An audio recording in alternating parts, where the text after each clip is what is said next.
hear the word Mopar, what comes to your mind?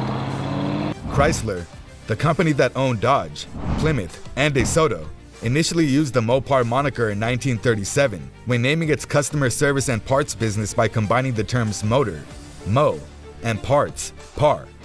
Well, that is a story for another day. Today, we will talk about the most collectible classic Mopar muscle cars. The perfect car for number 10 is the 1970 Chrysler 300 Hearst.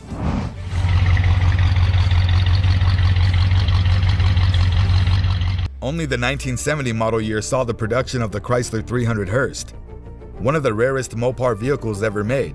Just 485 300 Hearsts were ever made. The 300 Hearst was propelled by a 375 horsepower 440 cubic inch V8 engine. There was a quick quarter-mile time of 15.1 seconds. This luxury automobile, the Chrysler 300 Hearst, is quite fierce. At number 9, we have the 1966 Dodge Coronet 500.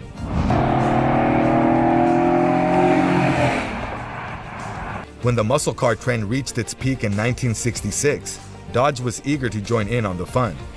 What then did they do? They tossed away all their creature amenities and stuffed the 426 Hemi V8 built for NASCAR into their mid-size Coronet to save weight. The 1966 Coronet 500 is even regarded by some as the original Mopar muscle vehicle. Although 425 horsepower is what Dodge said the 426 Hemi could produce, the actual output is more like 500 horsepower. Good luck locating one of these fierce Mopars. Only 339 of them were produced. All the others will have to do is gaze in admiration. On number 8, we have the 1967 Plymouth GTX.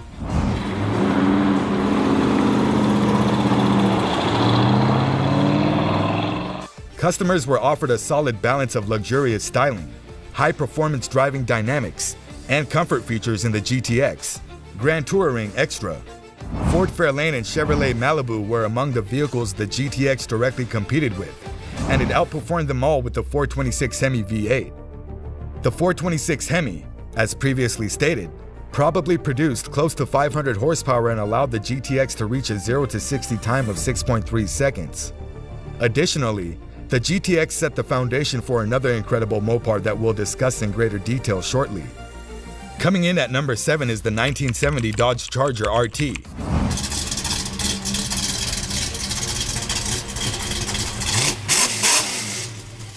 It seems strange that this is the highest price a second-generation Charger RT has ever bought at auction, even though the $352,000 this 1970 Dodge Charger went for isn't exactly small change. 1968 is the most sought-after year, with somewhat fewer automobiles manufactured, and the greatest number of vehicles lost to willful destruction in the entertainment sector. It is, however, a pretty fantastic specimen of a vintage Mopar muscle vehicle. The fact that this Charger RT is in amazing shape. It is an unrestored survivor vehicle with only 14,000 miles on the odometer, combines its matching numbers, 426 Hemi, and 4-speed transmission with its other unique features.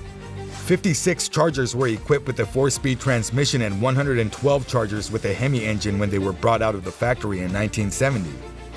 Here at number 6, we have the 1971 Plymouth Roadrunner.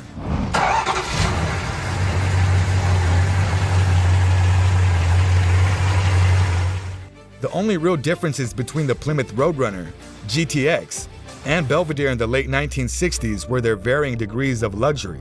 Given its speed and affordability, the Roadrunner was the basic model and was widely available, but the GTX was more expensive and less common. Only 55 1967 Plymouth Belvedere 2 RO23 vehicles were produced, despite the fact that Belvederes were rather widespread. Many have already attempted to envision a return, and its legacy endures.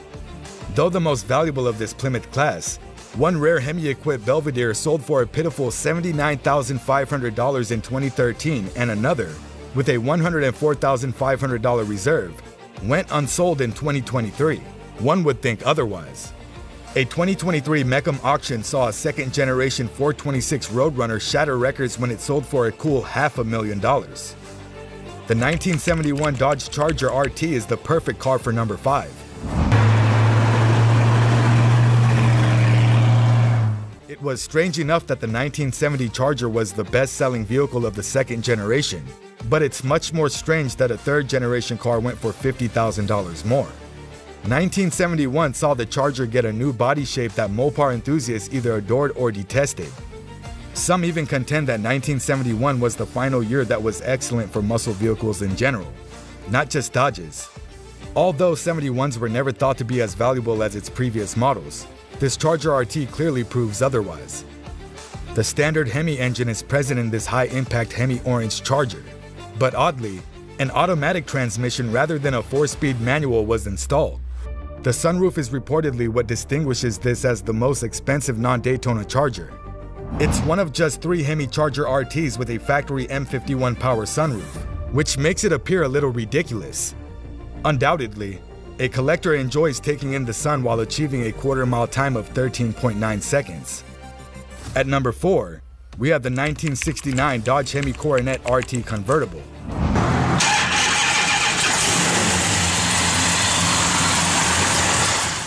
Certain Dodge Coronets are quite uncommon. For example, just 55 of the 1967 Coronet WO23 factory drag cars were produced. Or the 1966 Coronet 426, a 4-door sedan that was only available in one piece. Nevertheless, fans of muscle cars aren't often searching for that many entrance points. Even so, Haggerty reports that the 4-door Mopar sold for $660,000, not the highest priced Coronet. In 2016, a 1969 Hemi Coronet RT convertible with 4 speeds fetched an astounding $687,500 at auction. That may seem like a lot, and it is, but this particular automobile was truly unique and maybe the only one of its type. Out of all the Charger RTs produced in 1969, 20,057 were the Hemi Coronet models, and 10 of those were convertibles.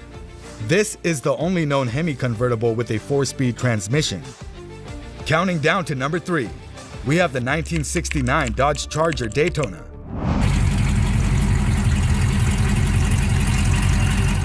Although analysts estimate the true number of 1969 Charger Daytonas to be 126, Dodge officially produced 503 of them in order to fulfill NASCAR homologation standards. There are currently just 92 known to exist, making it a Mopar rarity. Out of all the vehicles produced, 70 had the 426 Hemi engine, 22 of which had a 4-speed transmission, and only 1 was finished in T5 copper metallic, such as the one that caused financial ruin in 2023. Actor and comedian David Spade, who used a beaten-up replica of this extremely rare Daytona in the movie Joe Dirt, was the owner of this vehicle. For $900,000, Spade purchased this immaculate, low-mileage Dodge at an auction in 2015. His ownership history seems to have significantly increased its worth, as seen by the $530,000 profit he made when he flipped it 8 years later. Considering that it was the worst color in the Mopar paint code library ever, it's not too awful. The next car is something you should look out for. Before we move to the next car, kindly hit the subscribe button and the notification bell to get notified when we post interesting contents like this. At number 2, we have the 1970 Plymouth Superbird.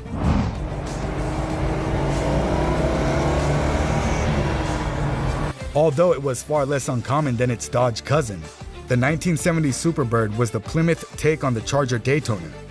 While 1,935 are said to have been built in total, according to most sources, many fewer are known to remain. This is 10 times the number of Daytonas that are still in existence.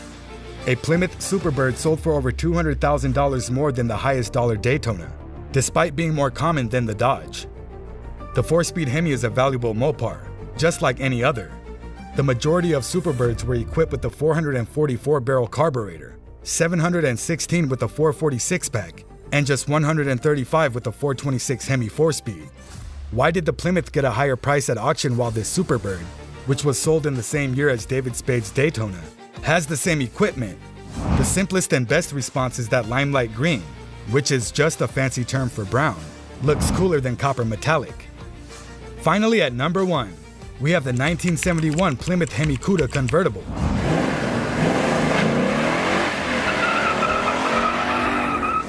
While a 1971 Plymouth Hemi Cuda convertible in violet sold for $3.5 million in 2015, more than enough to make it the most valuable Mopar ever. There was another that someone was ready to spend a lot more for. A Winchester Gray Metallic garnered a $4.8 million offer in a 2021 Mecum auction, but the amount was not enough to cover the reserve. Though a car's worth is determined by what it would sell for, not by wishful thinking, the owner had hoped for $6.5 million.